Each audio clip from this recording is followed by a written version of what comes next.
வணக்கம் ஓம் நமச்சிவாய. இன்னைக்கு என்ன டின்னர் பார்க்கலாமா?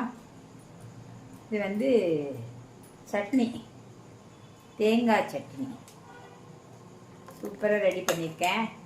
மத்தியானம் தானே சாம்பார் வச்சோம், சும்மா சாம்பார் வைக்க வேண்டாம் அப்படின்னு சொல்லி சாம்பார் வேணான்ட்டாங்க. அதனால தான் இந்த தேங்காய் சட்னி அரைச்சி ரெடி பண்ணிட்டேன். அப்புறம் இன்னைக்கு பிரதோஷம் வேறு, வெள்ளிக்கிழமை வேறு, பூஜைக்கு ஏதாவது பண்ணணும். பூஜைக்கு என்ன பண்ணலான்னு ரொம்ப நேரமாக யோசனை பண்ணேன். மத்தியானம் தான் ஒரு ஸ்வீட் பண்ணிட்டேன், பிரெட் அல்வா. அதை வேறு சும்மா இல்லாமல் எல்லாம் சாப்பிட்டுட்டோம். அப்புறம் என்ன பண்ணுறது, சரி இப்போ என்ன பண்ணேன், கொஞ்சமாக வெங்காயம்லாம் போடாமல் பருப்பு வடை.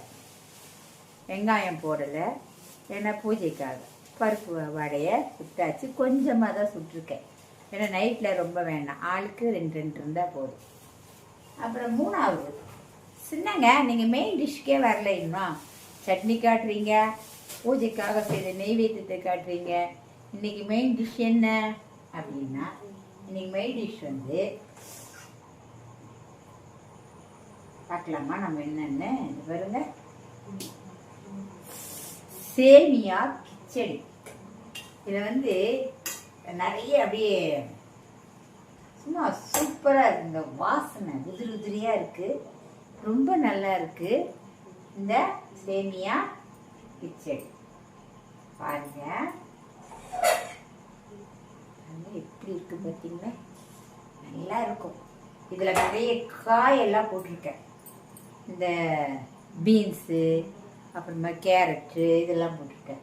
அப்புறம் இந்த வாசனைக்காக வேற வீட்டில் நான் ஒரு பொடி, மசாலா பொடி அரைப்பேன். அந்த பொடியில் இன்னைக்கு கொஞ்சம் சேர்த்துருக்கேன், ஏன்னா வாசனையாக இருக்கும், நல்லா கமகமாக இருக்குது, சூப்பராக இருக்குது. இப்போ கொஞ்ச நேரத்தில் எல்லோரும் வந்துடுவாங்கள்ல சாப்பிட்றதுக்கு. எல்லாருக்கும் சேமியா கிச்சடி வித் தேங்காய் சட்னி, ஆளுக்கு 2 வடை ரெடி ஆயிடுச்சு. வாங்க சாப்பிட்லாம்.